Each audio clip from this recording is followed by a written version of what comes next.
Hey guys, and welcome to another episode of Woke by Accident podcast, a weekly chat about socially just topics impacting the culture. And today we have a great show right after this. Justice for you and me. Justice for Mike Brown. No peace. After the death that shook the entire country, I decided to step up as a community activist and create a global podcast, Woke by Accident. Here, I amplify compelling news stories and matters impacting African Americans and their communities. My goal is to give a voice to the voiceless and have the difficult conversations needed to advance relations and matters of race. Tune in to Woke by Accident podcast. I am your host, Jen, and it is streaming on all of your favorite streaming platforms, as well as our website, www.wokebyaccident.net. Thank you for listening and take care.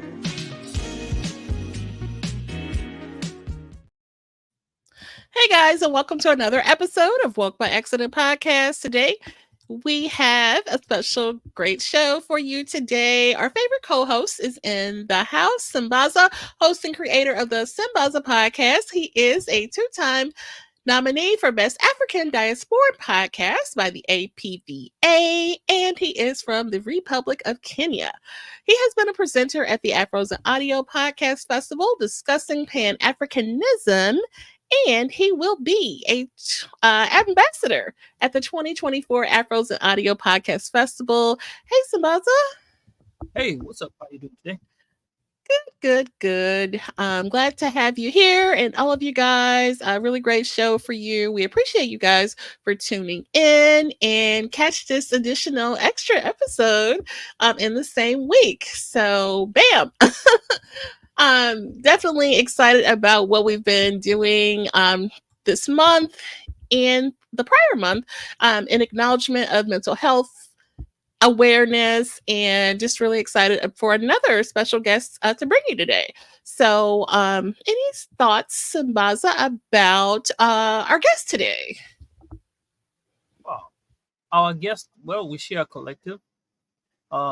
They are very, very good at talking stories, when they're doing audio stories. And actually, I had referred them to one of my family members the other day when they were talking about one of their episodes regarding Memorial Day, and Okay. he kind of liked it. So this is just a tidbit of what we're gonna have. So he's really good, and I'm anticipating a great show today. Always with him. For sure. Definitely. And so we will go ahead and get started and introduce our next guest. So our next guest is a multiple award-winning podcast host. He has recently completed speaking engagements at the South by Southwest and the University of Memphis. He is a creator and host of the Black is America podcast. He had recently produced and launched the B Word podcast and has produced and hosts a behavior health podcast for 3 years. So many accomplishments this guest has completed, and we're just really pleased to have him join us today. Dominic Lawson. What's up? Welcome. What's up? Thank you Hey, how so are much you? for having me. I am well. Thank you Good. so much for having me. I think this is my second time on Woke by Accident, so I'm really appreciative of being on a second time. This is awesome. For sure. We glad you were able to join us. So thank you. We appreciate that. Of course. I'm sorry, I'm coming in from a hotel boardroom right now because my wife has some training. So hopefully I can keep the noise at a minimum. But I think we're gonna have a great conversation today. Definitely. Definitely. And before we get started, I'm definitely glad to bring this to our listeners today. We had a conversation that you thought it would be a great opportunity to share how storytelling can be impactful in regards to mental health. And so that is kind of our focus today. And just, really excited to have you here today about that. Absolutely. Yeah. Absolutely. All right, let's get right into it. Now, Dominic, you have Yes, sir. quite the unique and impressive podcast origin story. You have actually amassed and won multiple awards, 23 now, and have created and contributed on multiple podcast shows, including one that focuses on behavioral health. Now, share with us how you manifest the intersection of storytelling and mental health and why it is important. So when you think of the behavioral health journey, right, many people are going through a lot of different things, especially as we've come out of the pandemic, right? And so one of the things that we know about people who go through mental health challenges is that isolation fuels it, right? Like feeling as this idea that like if I'm struggling, oh, nobody can relate to me. Nobody knows what I'm going through, right? And so we always try to convince people or have people share their stories, right? Because you just never know who may be out there who needs to hear your story. You may never know who's out there who can actually maybe help you with yours and what you have going on. And I think that's important when we talk about mental health, as this is, the waning days of Mental Health Awareness Month, and which is why I wanted to kind of come and talk to you about this thing, because it's really important to me, it's really important to my work with two podcasts that I do in that space.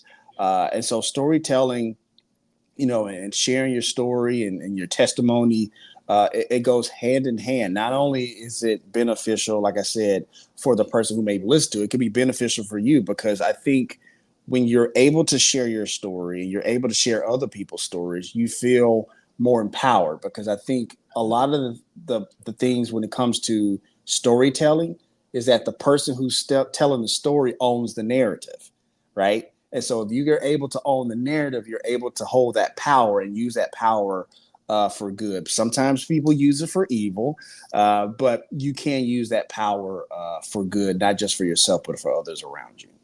So it's really important. Okay. And then let's talk about the different types of storytelling. You mentioned narrative. There's also some other types, digital storytelling. I mean, you mentioned the pandemic, and a lot of people decided to like kind of capture and do these type of journal, and that's storytelling. So Absolutely. yeah, share about the different types, and if one you know has a positive influence on mental health in particular with the different types. I think, I don't know if one has one more, more influence than the other, or is better than the other one. I think it's a matter of, something my wife, talks about when she's teaching or whatever. You got to meet people where they are to get them to where they're going. Right. And I think sometimes for some people that may be through social media, for some that may be through podcasting, for some it may be through going to, alumni events with other people in AA meetings and sharing your story there. Right. So I think it's important to know that, it depends on what that person looks like. Like recovery and people who going through or coming out the other side of mental health challenges, it really is like, a cloud or a four-leaf clover. No two are the same, right? And so whatever that looks like, you should engage that. And I think it's important for people to try different mediums, right? Maybe it is digital storytelling on social media. Maybe it's in podcast form. Maybe it's going through going to your local church and sharing your story there, going to a local youth organization or something and sharing your story there. I have a good friend of mine, Chuck Hippa, who's been in recovery for at least 10 plus years now. And he's turned his power of recovery into motivational speaking and speaking to sports teams and youth groups. And, I know he's like deeply grounded in his Christian faith and speaking to church groups and stuff like that. So, again, I don't know, especially coming from people of color, I don't know nothing more powerful than a testimony, right? We Right. always hear about, bring your testimony and lay your burdens down and stuff like that. And there's something to be said about, sharing what you're going through with somebody else. Obviously, Mhm. somebody who is safe and responsible, who is mature enough to have that and not weaponize that against you, right? Because Okay. that's work in itself, right? Because we know people will do that, but there's something about laying that burden down with somebody that you trust, that can be impactful, not just for yourself, like I said, but also the person you're sharing with, right? And it provides that context that they probably, didn't have before. I know one of the things, especially when it comes to like people who are grieving, right? I think a lot of times, and this goes back, Jen, to your question about the different types of storytelling. Like people who grieve, we all grieve differently. Some people cry it out. Some people, do other things. We have this phrase in the behavioral health space, grieve as you live, meaning that like if you are a person who loves to bake pies, when you're grieving, you're probably going to make 1,000 pies. If you are a person who likes to knit, you're probably going to knit like, a whole bunch of scarves and hats and stuff like that. Like that's part of the grieving process. So just like grieving doesn't look the same for everybody else, telling your story shouldn't look the same for everybody else, or what your recovery looks like won't look the same for everybody else as well. Because like I said, some people, when it comes to recovery, they go talk to a therapist. Other people have to go through, intensive inpatient networks. Some people can just go to an AA meeting. Some people can figure it out on their own, right? I think sometimes we think that, we have to go talk to somebody and this and the other. And, I would always suggest that you do. But if you're able to figure it out on your own as well, there are times where you're able to do that. Now, obviously, if you're like real acute and something like that, like you really have a real bad drinking problem, maybe you should go talk to somebody. But sometimes mental health issues aren't something as strong as those things. It could be just something like, hey, I just feel down, right? And those things that can trigger you to feel down and be depressive. And maybe you just need to go out in the sun for a couple hours, and maybe that helps, and maybe it doesn't. Right. So I guess I say all of that to say that like everybody should figure out what works for them. Recovery or going through your mental health challenges, it looks different for everybody. So you can literally custom make what that looks like for you. And I'll say one more thing and land my plane here. A lot of people, when we think about mental health, I think we always have the negative side of it. Mental health is just a state of mind. You also have positive mental health as well, right? And so I don't want to, leave this platform and not share that. Like, I know mental health challenges are a thing, but there is a such thing as positive mental health. And I think we should talk about that a little bit more in society and as we talk about mental health as well. Oh, Definitely.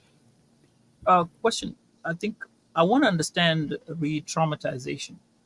Yeah. What is re-traumatization? How does that look like? It can go ahead. No, go ahead.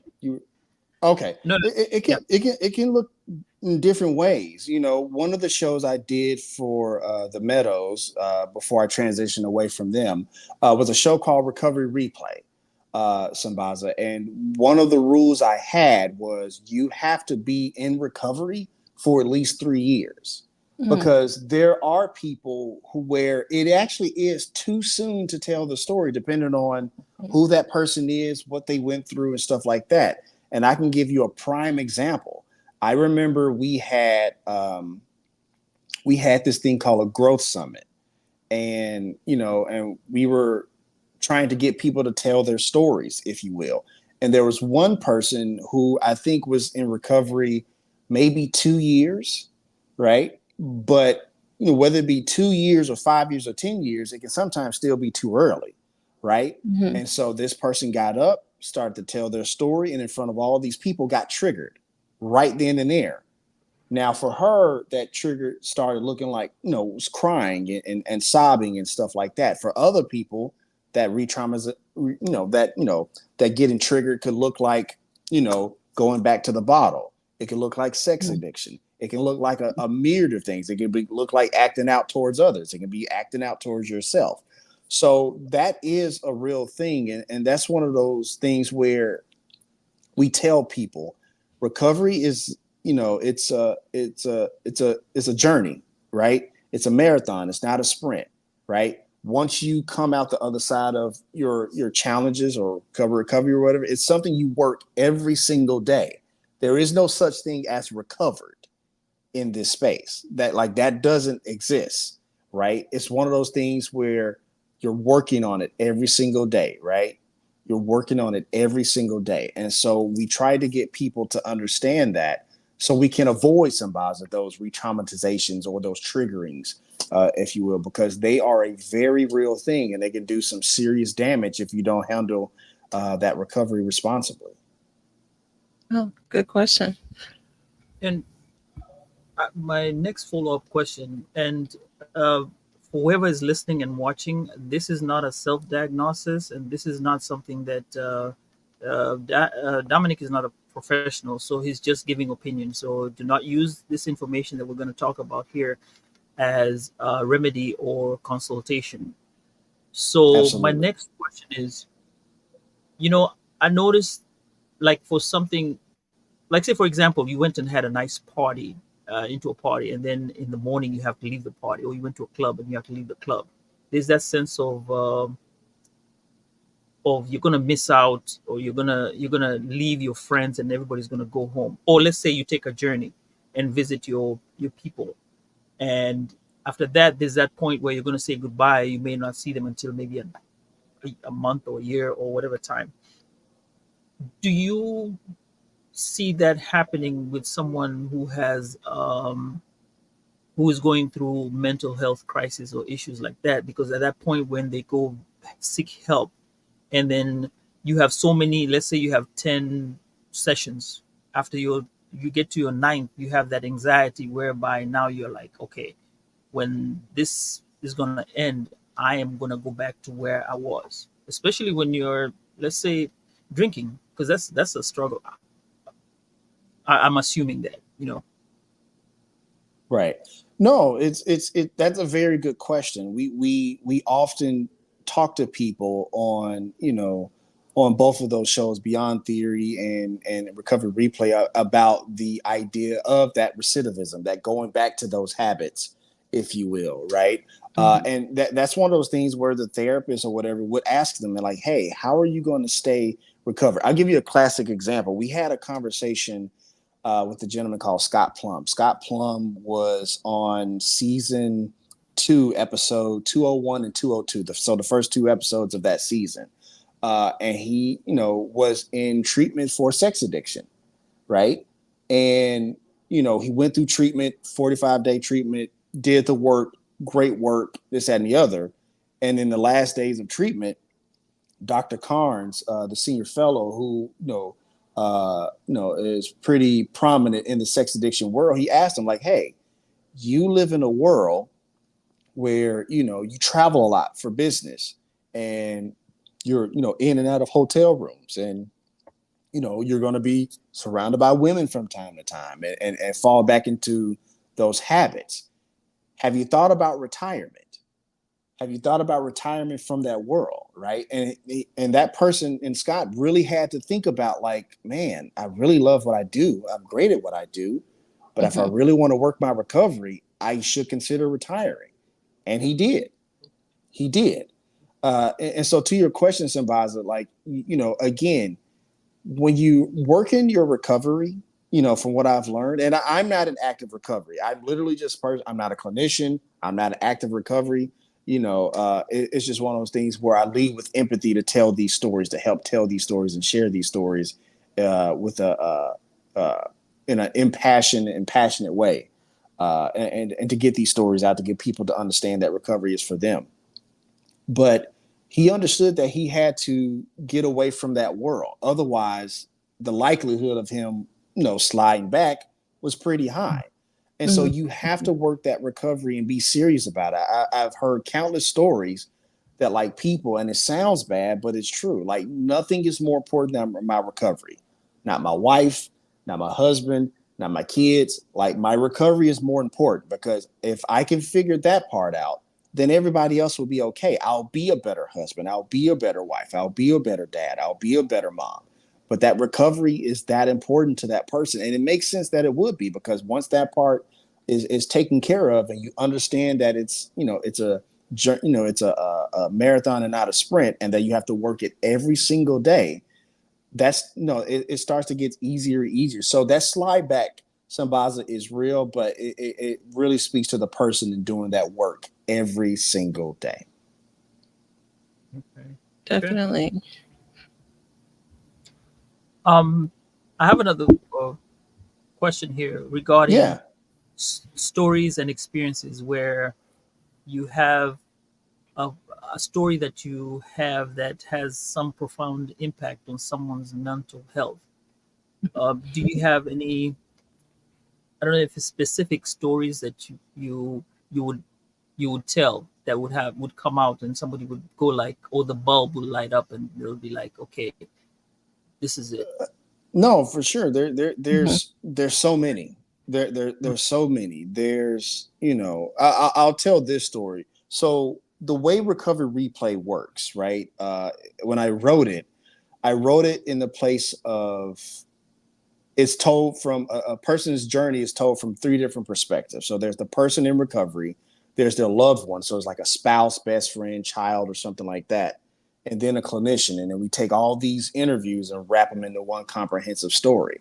And one of those rules, Sambaza, that I have is that um, let's say it's a husband wife. Let's say the husband's in recovery and the wife, is a support person. They can't be in the same room when I interview them. Like, as a matter of fact, one of them has to leave the house because I don't want like couched answers. I don't want I don't want to say fake answers, but you tend to kind of ease up when the other person's sitting right there, right? I'm trying to get this real answer. And so I did this particular interview, and I think it was with Chuck, with Chuck and his wife, Erin. And after the interview aired, Chuck came to me like, man, my wife was sharing stuff I didn't know she felt. Mhm. I didn't know she felt that stuff. We've been married for 20 plus years. I didn't know she felt any of that stuff until this interview came out. Oh wow. And so it's one of those things where she started to feel heard because of that interview, right? Or I had another interview with Dina Harless and talking about her family and childhood trauma and stuff like that. And so while we had to reopen some of those wounds, it started a brand new dialogue after the episode came out. Like, you know what? I didn't know this about mom, and I didn't know you went through this, and I didn't know that was so traumatic for you. I thought you was just, being a wimp or something like that. Like I'm starting to understand the impact, right? And so that is the power of storytelling, specifically with podcasting, right? And people in recovery and mental health, right? When you're able to sit and storyboard and draw out this narrative, and you add some, a music sound bed, and it invokes emotion, it really gets people to think and really gets people to feel what the other person is saying. And so, there has been countless emails, phone calls, text messages where somebody's like, man, I really thought I was the only one going through this. Like I thought I was the only one drinking myself under the bar. I thought I was the only one, experiencing this thing that, they call sex addiction. And I didn't know where to get help. I thought I was the only person who went through that type of childhood trauma. Like nobody has it as bad as me. And then you hear these stories and you're like, you know what? Maybe there is hope for me. This person just shared there was hope for me, for them. My story is not exactly the same, but it's similar. Let me go talk to somebody. Let me go to this website to see if I can get some help. Let me learn more about this thing. Let me go learn more about codependency. You're right. And then I remember another story where I think a lot of people think codependency is just like being codependent on something, when there's actually 5 different symptoms to codependency. And it's like stuff you didn't even really think of. Some of it is related to childhood trauma, right? And stuff like that. And so when we start to get phone calls about that, like, you know what? I don't have that codependent part, like the surface definition, but I definitely have 3, 4, and 5. Like that's spot on, right? And so you start to point out these things in a podcast form or whatever, somebody giving their testimony, and people start to think about getting some help, going to talk to somebody. And so I think honestly, and that's why a lot of times you guys hear me talk about like not caring about downloads, right? And I'm not Mhm. saying downloads aren't important, but like when I get an email or something like that means that's like 10,000, 20,000 downloads to me, right? Like it's impactful, right? It's impactful in a Right. different way. It's impactful in the way it's supposed to be. Because listen, we're out here trying to save lives, right? Yes, for We're sure. trying to save lives. We're not, I mean, obviously, we want people to listen. You want a certain download number and stuff like that, but we're trying to save lives. That's what's important here, because if we can just, get people to just talk about what's going on, right, and not just talk about what's going on, but we have to also talk about what's going on underneath.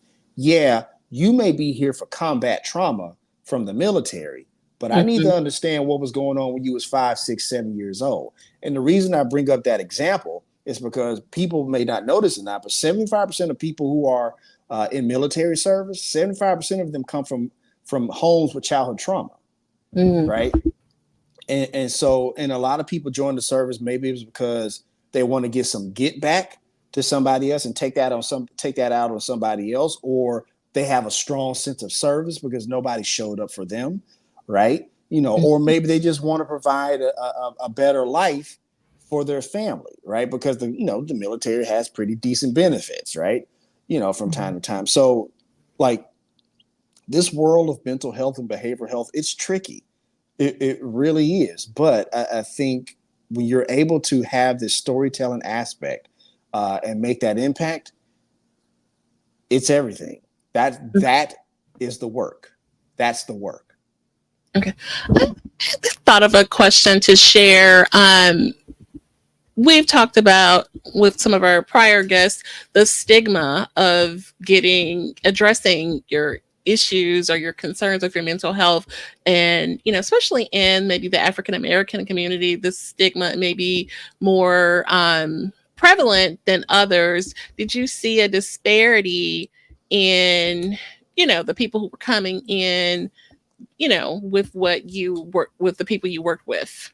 That's a great question. And while that stigma is very prevalent in the Mm. African American community, the prevalence is not exclusive to us. Okay. And I know, and that's the thing, right? That's one of the things I applaud the Meadows for allowing me to dive into that, because I say, listen, like in my community, I need to break through this idea that like therapy is for white people. Like I need to break through that, right? Because or the fentanyl crisis only affects white people, or the opioid Hmm. crisis only affects white people. And I'm here to tell you, kiddos, that ain't true. Like in doing the research for Beyond Theory, you pull them CDC numbers and you see that like people from 65 up, who are black men 65 and up are the fastest rising when it comes to fentanyl abuse, or Hmm. like how it's affecting young people at a large rate from people who look like us. But the stigma of getting help, like I said, is exclusive to us. Oh, you're Catholic. No, you don't go to therapy. Oh, you're from the Midwest and white, from rural. No, you don't go get help. You work hard, you buckle that shit down, and you keep it moving. Right? Like, oh, Hmm. you're Asian. No, no, no, no, no, no, no, no, no, no. No. You work hard, you this and the other. Asian, that is that white people stuff. No, like, no, you don't do that. Or you're Native American. Like, no, like we come from strong people. We don't go to therapy. Like, no, that's not what happened. So, like that stigma, while it is prevalent to us, and we're in the black community, so we know that's a thing, it's not exclusive to us. It's like everybody feels this stigma to get help for some reason, right? Like it almost like it's a sense of weakness, is a sense of whatever. I think the bigger issue is the fact that mental health challenges is a thing. Now, we've come a long way from the 60s, 70s, and 80s and stuff like that, right? But we still have a long ways to go. And so I think the bigger issue is not the getting help part, but the fact that mental health challenges is even a thing.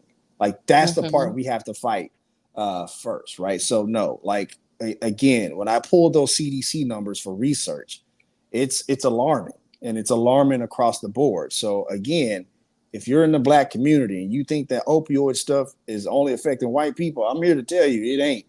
It's hitting us hard too, right? Now, Yeah. one of the things I will like to point out is that like some of that opioid crisis is starting, like the tide is stemming a little bit, like it's starting to slow down, but unfortunately it's slowing down in communities that don't look like us. And so again, there's the issue of us not being seen in that light, right? Okay. We still have to fight through this aspect of, if it's a white person using, then they were just a troubled teenager, right? As opposed to a Black person using, then, oh no, they was a criminal and we got to defame them and this and that. Like that's still a thing, right? And their pictures in the newspapers darker than everybody else's and stuff like that. So like there are still challenges, and it does cut across race lines. But just the idea of getting help, that stigma, it cuts across race, socioeconomic, statuses. It cuts across sex. It cuts across all that. It cuts across all of it.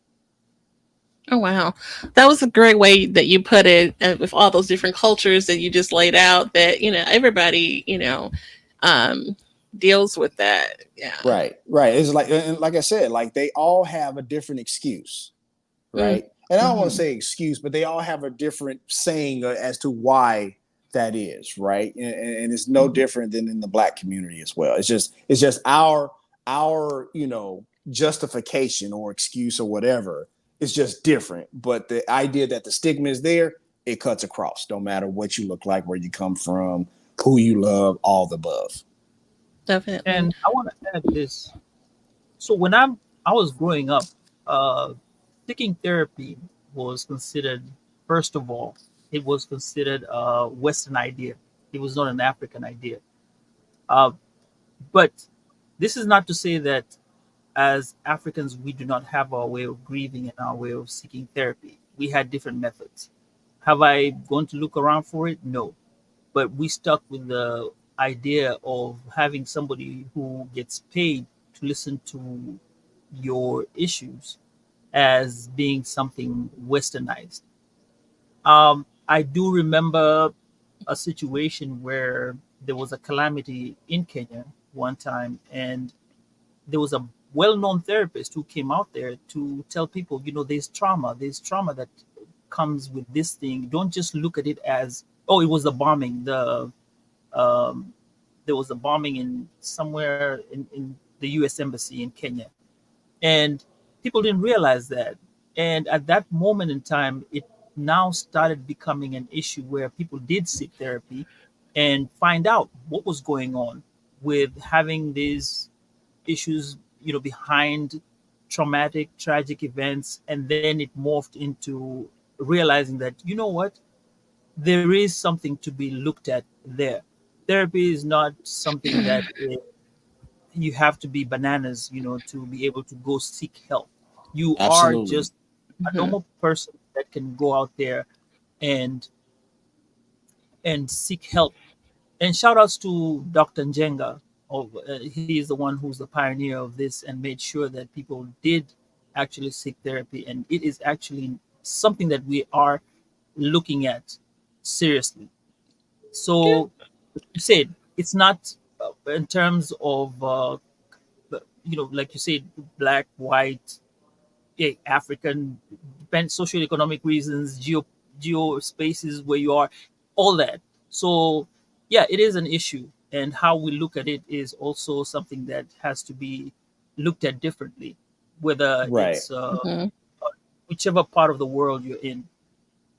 Absolutely. Mhm. Mhm. There's three things that came up for me just now when you was talking, Sambaza. One is this idea of I want to go back to grief for a second, because I think a lot of times when we talk about grief, we think of it in the sense of losing somebody that we love. But you can grieve just about anything. And the reason I was thinking about that when you was talking about Kenya and Africa and stuff like that, I had on a clinician who talked about moving from India to the West, right, to the States, and how she was, grieving not being home, right? So you can actually grieve not, leaving where you come from. You can grieve a loss of a job. You can grieve the fact that, like, a myriad of things, right? So I think I definitely wanted to talk about that, and that's what came up for me just now. That, like, you could grieve, and it doesn't have to be like the loss of life. It can be something else, right? We've had some people, who I remember having someone who was older on a show, and they were grieving at the fact of, like, they don't have sexual urges anymore. Like, you can grieve that, like, having sex in this and years is a natural, healthy thing that we all as humans like to do, right? And so if not having that urge to want to do that, like, you can grieve that. So, like, you can grieve in a number of ways. The second thing is you were talking about is this idea, like, it doesn't have to be something acute to go talk to somebody, right? There's this, one of the things I learned, doing this work is the idea of big T trauma and small T trauma, right? And so big T trauma is this idea of, like, maybe there's a bombing, like you were saying earlier, or maybe you was in a car accident, or maybe something like that, right? Like, that's big T trauma. But the small T trauma is like the small things, like maybe somebody made a face at you, called you a name, stuff like that. That stuff adds up. It may be small on the surface on the beginning, but that stuff adds up.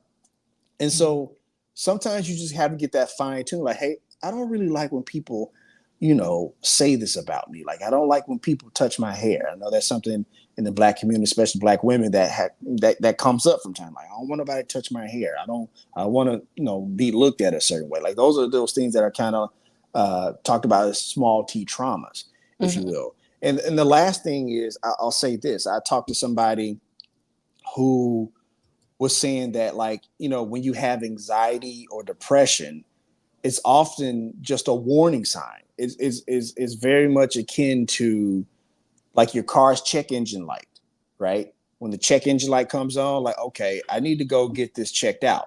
So when you have an anxiety episode or a depressive episode, sometimes that's the check engine light, like, I need to check in with myself. And if it's real bad, maybe I need to check in with somebody else, like a therapist or something like that. Or if for some reason you can't afford a therapist or something like that, and you just need somebody to talk to, this is something I share with people all the time. Call or text 988. It's 24/7, 365.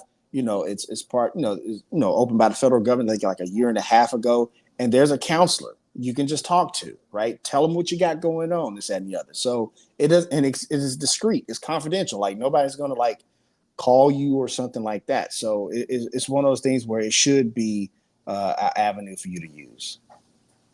Definitely. Thank you for sharing that. Of course. Do you want to go through the comments? Yeah, go ahead. You want me to do it? I can see them. Let me see if I can go back. I'm used to it. Here. Oh, Scorpion. Hey, Scorpion. Hey, what's up? She says, hey, y'all. And all right, this word, because the use of the word shrink is pervasive, derogatory. Yeah, it says right because it doesn't help. It definitely doesn't help. Like, again, we're trying to save lives, right? And stuff like that is it's counterintuitive. So to say you see a therapist, then sometimes the reply is, oh, you see a shrink, and it's unfortunate, the stigma. And I think that's why we, I do the work that I do when it comes to podcasting, right? Like, and to break through these words and that and the other. And I get it, right? Like, we're trying to, again, when it comes to taking mental health seriously, whatever, and that's why we have the Mental Health Parity Act, where mental health challenges and stuff like that can be treated just as much, and be taken just as serious as physical ailments, right? And so, again, when you're talking about us being open to this idea of mental health challenges, behavioral health challenges over the past 30, maybe 40 years, right? We're still trying to combat hundreds, thousands of years of stigma and stuff like that. So this is just going to take time, right? But I think through podcasting, through storytelling, through people telling their stories, sharing those testimonies, that is how we combat that. The more and more people telling their stories. And that's why I appreciate celebrities and athletes. Like, listen, I'm struggling. Like Kevin Love talking about, I'm struggling, right? Simone Biles, like, listen, I'm struggling, right? The last thing we need Simone Biles doing is having a depressive moment or challenge, and she's on the balance beam, right? Like that can be a serious issue. So I appreciate that, that more and more people are coming out and sharing their stories. I would like to share somewhat of a warning, because I think sometimes trauma becomes trendy. And so everybody, kind of shares their story. And I'm okay with that, right? But I think just be mindful of the power of the tongue, and that, like, sometimes we don't want to glorify and trendize trauma to the sense of like it's cool to have trauma, right? And I think sometimes that kind of comes across, right? Like I know Meg Thee Stallion had the album Traumazine, right? A while back, right? And so it's like you're trying to, you want people to be advocates, but you don't want it to turn trendy to where it's like a fad and it's a cool thing, because like this is serious stuff, right? And so I just hope that people are just mindful of that as they share their story. Definitely. Okay. We have a few other. Let's go ahead with the comments. Okay. This one. Bad community neighborhood, like it's meant to happen to them because of that neighborhood. Get that one. So Scorpion says, I'm glad that people are becoming more comfortable talking about mental health. It helps people feel more free, comfortable getting help. Absolutely. That, like I said, that's how we fight the stigma. Go ahead, Sambaza. I'm sorry. No, it's fine. I was in a group of Kenyans, and this Kenyan man said, I cannot go to a therapist because I don't see myself sitting down with a stranger paying him money for him to tell me what my problems are. And he flatly refused. And at that moment, I was thinking and saying, okay, how can we help him? How can we change his mind? But I just realized that, you have to get to a point of self-actualization where you realize that I cannot do it by myself. I need help. And that's the point where you now go out and seek therapy for whatever issue you have. And one more thing I wanted to add, you notice that I said bananas. I didn't use the word mental. I watched on a show that said this guy was talking about kids who had mental health, and this guy kept on referring to people who their mental health was not at its best. But when he commented and said, don't use the other word, use bananas. And yeah, I think that has stuck with me. And I think I'm more comfortable using it like that, because it deflects from it. Even though it's a serious issue, it deflects off of it and makes it a bit more not stigmatizing the whole concept of mental health. I can see that. I can see that, but I will say at the same time is like sometimes, and I've seen therapists do it where you have to be, you have to kind of provide that tough love a bit, because like you can only placate and coddle for so long, right? Like I do love the approach and I understand the intention, but I think sometimes it's just one of those things like we got to find a balance from like doing that part, but also getting real as well. And the thing is about therapists, I mean, like they're not really a people who are telling you what your problems are. They're really more so people who are guiding you through these challenges and just holding up a mirror, right? Like they can only go by what you're telling them, right? And so they're just trying to help you walk through some stuff. It's no different than a tax advisor, right? Like when you're trying to go through your taxes or whatever, it's like, trying to crunch these numbers. That's what a therapist is. A therapist is for, for what you have going on. So, but, that's kind of just what I wanted to add. Definitely. wanted you to speak about community. I think that's something that has come up a lot lately. Community in different circles, or and you hear it often, even in the workplace and things like that. You mentioned earlier how isolation, can be harmful to someone's mental health, and so speak on how storytelling as far as community can support someone's mental health that may be going through. No, absolutely. You're in a in a group or a tribe, if you will, of like-minded people, people who have a somewhat not exactly the same, but a shared experience, right? People who understand what you're going through, right? And that's why I try my best to go to many like alumni events and things like that, not just for my purposes, so I can learn this that, and the other, but to understand the language and stuff like that. And so when you're around people who have this shared experience, they really do just help. They really can sometimes. Hey, I remember when you said this. Let's go through that sometimes. And sometimes you'll see like this kind of cold therapy session happening amongst themselves. And that's one of the reasons why many people who are in recovery become clinicians, behavioral health technicians themselves, or become psychotherapists and stuff like that, because they totally get it, right? They Mhm. totally understand what you're going through, and so they can definitely help, right? And so I think, gosh, it has. I don't know what the number is. It has to be like over 80% of people who've gone through recovery or whatever are now clinicians or psychologists or social workers or something to that regard, because Okay. they get it. They Mhm. absolutely get it. So Mhm. community can not only be life saving but game changing. Definitely. Can Thank the you. barbershop play a role in creating mental health awareness?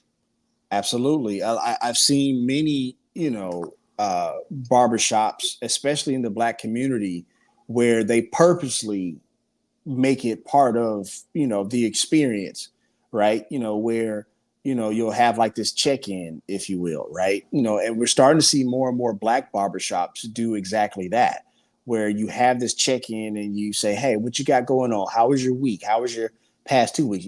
Some of us got it like that, where you can get a haircut every week. Not all of us are independently wealthy like that. So every other week, or every two, every week or whatever, like, hey, how was your week? What you got going on? Just talk about it, right? And some I've seen, like those barbershops, actually become clinicians themselves, or therapists as well, so counselors themselves. So it's a beautiful thing to see. But yeah, I actually talked about that in my racial trauma episode, racial trauma within the Black community, where Okay. barbershops were leading that, helping to lead that fight of fighting that stigma, and just talking to people. And maybe they can't solve those problems, but at the very least, you get it out in the open, and maybe you can have a community to kind of help you in that regard. So yeah, definitely barbershops can be a tool in that regard. And as the We have a lady in the circle, I definitely have to say that the salon, definitely, our hairstylist definitely serves as a counseling session sometimes. Come to Absolutely. G.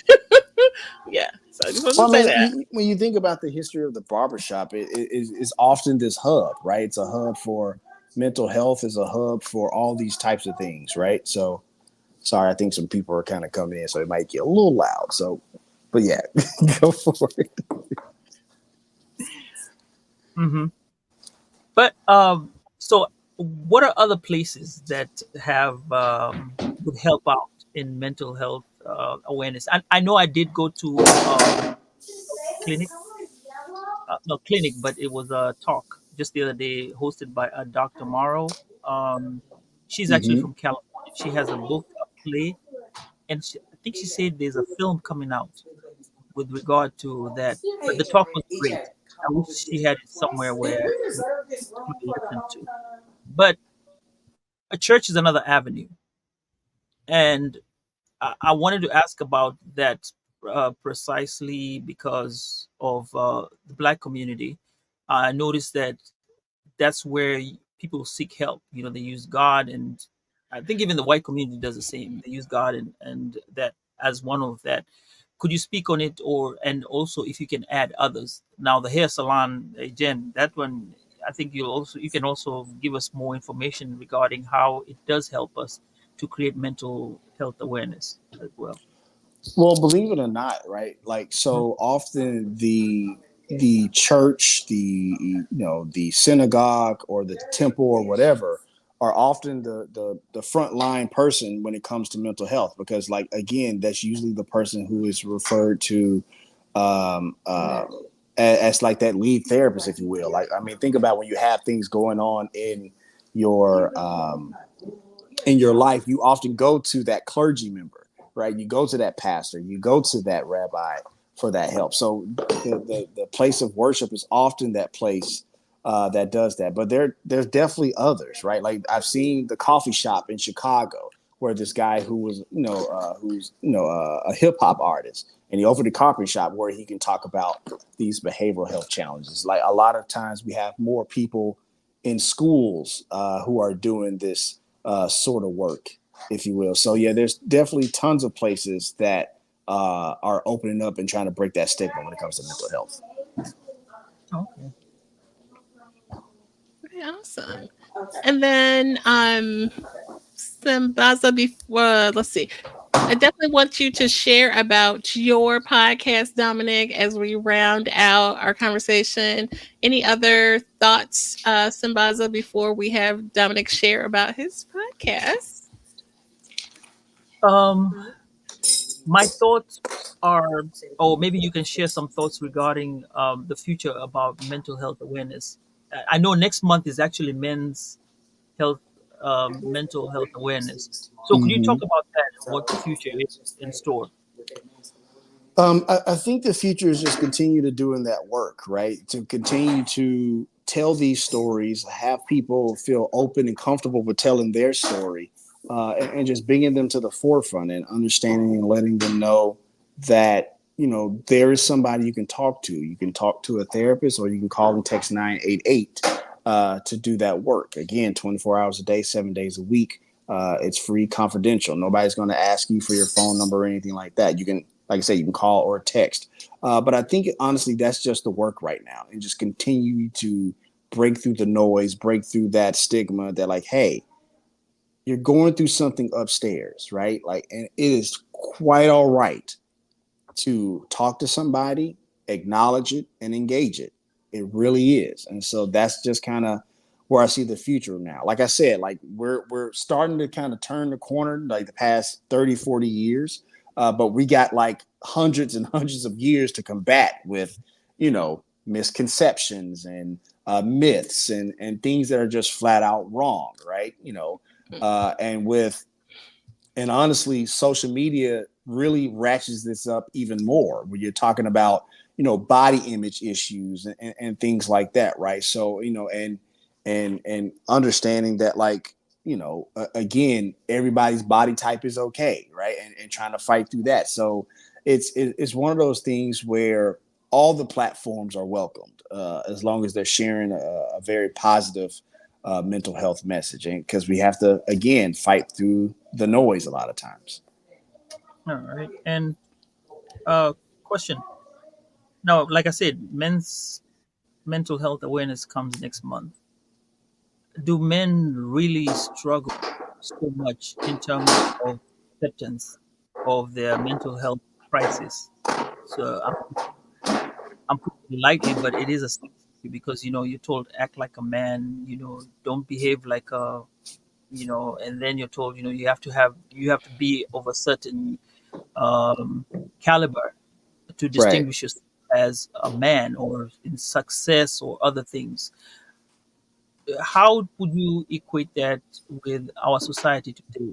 Are they going to make any changes, or are we making any changes on that? And if you can speak on it as well. No, we are. We're coming a long way. This idea of like man up and men don't cry and this and the other. We are coming out the other side of this, but there's a lot of work to do, right? For example, I talked to a clinician who gave one of her patients this assignment to keep a diary, right? And he's like, no, man, don't keep diaries. I'll keep a journal, but I won't keep a diary. So like that's where we are now, right? It's like those little battles that we have to come over, the other side of, like just that, like, or they don't want to say I have a therapist or that I see to. I have a coach. I got a life coach, right? So again, those are just some of those challenges when it comes to men that we have to get over that hump. And we really are. We are making an impact, but it's going to take time. It's going to take time, right? And this idea of man up and men don't cry, this and the other, it's just silly. It just is. Like we have emotions as well, right? And it should be okay to be in a safe space to share those emotions. Definitely. Thank you for sharing that. Sambaza, do you have other thoughts? I definitely want to be respectful of Dominic's time. I am seeing a comment here saying balance on grace and tough love. Is what Paula was saying. 1,000%. Yeah.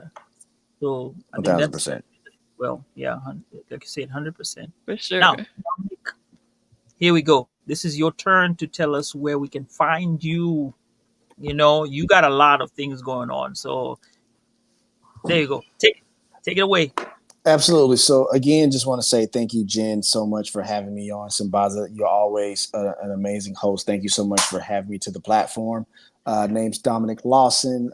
You can find me on Instagram at The Real Dominic Lawson. I have multiple podcasts that I manage and have created and all the things. But as it relates to Mental Health Awareness Month, those two are Beyond Theory, where I talk to behavioral health clinicians about kind of a rip from the headlines, Law and Order style show, but only referring to mental health and things of that nature, where we talk about sex addiction, we talk about racial trauma, we talk about all those sort of things. And in addition to that, my show that I created, Recovery Replay, where it tells the story of a person's recovery from 3 different perspectives: a person in recovery, the loved one, and the clinician. And so that those two are both award-winning shows that we're very proud of in that regard. And then there is my baby, Black is America, that I am currently working on. A new episode should be out in a few days. Had to do a bit of a rewrite because I came across some new information. That's the thing about when you're a nerd for Black history, man. Like you hear some information like, oh, I gotta put it in there. So do a slight of a rewrite. So that'll be out in a few days and stuff like that. But outside of that, I'm just working on new projects. I think, as it relates to Mental Health Awareness Month, I think I definitely want to do like a limited series about sex addiction, because sex addiction is one of those things where people don't think it's a real thing. It absolutely is. The World Health Organization says it is. We're still trying to fight to get it in the DSM-5, and this is just the big book that says that, like, what is covered by insurance, what is sex addiction and stuff like that. So definitely want to get the stigma that, like, it is a real thing. Anything that any type of processing order that forces you to kind of miss work, it disrupts your life, and just being a human being is a disorder, right? And so sex addiction can be one of those things. So I thinking about doing a limited series on that to kind of help in that regard. And those are kind of the things I got working on. I got other podcast ideas that I'm working on. A lot of them are mental health related. And so we'll see what the future holds when it comes to that. Awesome. And then the B Word is a podcast that you... Absolutely. That is my wife's show, The B Word, where I just read the latest script that's going to be coming out this coming week as well. And so that is my wife's show, The B Word, where we redefine what, the B word is. A lot of times when it comes to women, we think as that word, but it can mean bold, brave, beautiful, blessing, all those type of things. And so that's also a show that I work on greatly with my wife. Awesome. And I have listened to the Recovery Replay and Beyond Theory, and they're really great shows. That was really great work that you did there. I appreciate mean, that. it had potential to be like almost a television program or something. I mean, like or a film or something. Really great work. Absolutely. There may be a season 3 of Recovery Replay. We're still trying to work on some stuff and get the numbers right, but Recovery Replay actually may be coming back, so we'll see. We'll see. Definitely, because your reach and just being able to help people in that way is definitely significant and nothing to sneeze at. Like I said, we're trying to save lives. That's what's important here. We're trying to save lives. Definitely. For me, I just want to have more Black is America, so that I can give my to listen to all the time. Dominic, I always make a fuss about that. The more they are, the more my kids can actually listen to, because it's great storytelling. And I tell people, if you want to listen to great storytelling, go up there and listen to it. It's amazing. I can say that you can very much anticipate more episodes of Black is America coming soon, more than you have in the past. So they're on the way. They're on the way. Look at that. Thank you. Thank you for a man who's retired. Yeah. There are more on the way. I promise. Like I said, I've already started writing the one after the one I'm rewriting now. So they're on the way. Cool. And then a couple more comments, Sambaza, you want to... Sure. Paula is saying this should be making sense. That's about the mental health. Then Scorpion says PBS. She's probably talking about... she's talking about Black is America. So Scorpion, she always said that like Black is America is the new Eyes on the Prize, or at least should be. Yeah. So which is high praise. Right. But Scorpion has always said that, and I've always appreciate her speaking life in the Black is America like that. But we'll see what we do. We'll see what we can do. And while Scorpion is getting me about Black is America, Paula has been on my ass about the B word. Like she really has. Like, where's the next episode, Dominic? She's like, you sit up here reading scripts. You're supposed to produce an episode. So it's on the way, Paula. I promise. I read the new script. It's really good. It's on the way. I promise. All right. And then this is a good one. Lawson's killing the game. We're trying. We're definitely trying. It's about time. And she says, I'm always against of that show. And I'm pretty sure we're all talking about it. Black is America. She's talking about Black is America. Here. It's that. I don't know, Dominic. You gotta. It's like, is this what you started? You don't know what you started, and I told you this before. You don't know what you started, but you cannot stop it. Clearly. Listen, I legitimately made Black is America as a portfolio builder. Right, like as the way to say, like, I know how to do that style of show, but because without Black is America, there's no Recovery Replay and there's no Beyond Theory the way it was restructured, right? And so Black is America has done what it was supposed to do, but now it's doing what I didn't ask it to do. And so, because I remember talking to a much older Black woman, and I was talking about ending Black is America. Like, no, you're not. Like, but I need it. No, you're not. And I was just like, yes, ma'am. Okay. Look at that. Yep. Awesome. Okay. Well, we definitely support you and the family and all of your endeavors. And thank you so much. Please give Miss Lawson our love and support. Will do. We'll be listening and watching, and you support, so we will be right there. Absolutely. Bring you guys on. And I love what you guys are doing with Woke by Accident and Team Up in this regard. I think you guys are doing amazing work, and I want you to know that I appreciate the work that you do, because I know it's a lot of work, but just know that you have a fan in me, and I appreciate you and I support you. Thank you. I appreciate that. Of course. Definitely. And Paula says, thank you for this conversation. Shout out to Paula. Paula's gonna text me in a few minutes. Now get your ass and work and make the new B word. Watch. She's gonna text me as soon as it's over. She's gonna say that. Watch. Who cares? Paula is on it, okay? Not too long ago. What was that? A couple hours ago, she was doing lives, and she's probably working on something right now. So we're just all, in the lab working on stuff. So Absolutely. yeah, that's what we for do. Sure. That's what we do. Exactly. It is. All right. Any other thoughts, Sambaza? My thoughts are that whatever we've learned today, you've summarized everything of what we need to go into, especially now that we're going into Men's Mental Health Awareness next month. And then there's Juneteenth as well. All these encompassing together, because it also has something to do with us, the black man. I know the previous month we were talking about women's health, and then went into sports, and went into also self-care and working out.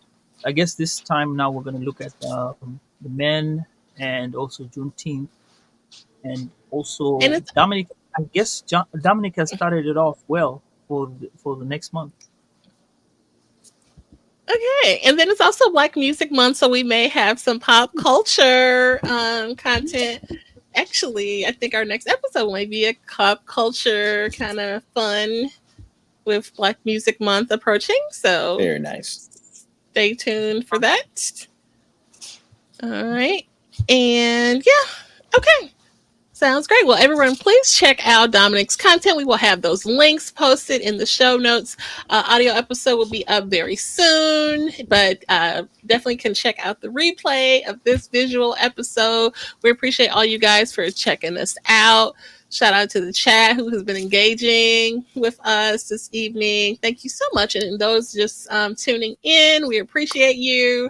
Heart is so full that you guys are really receiving this information. And, we're really sincere about it. So we appreciate you receiving that. Dominic, any other thoughts?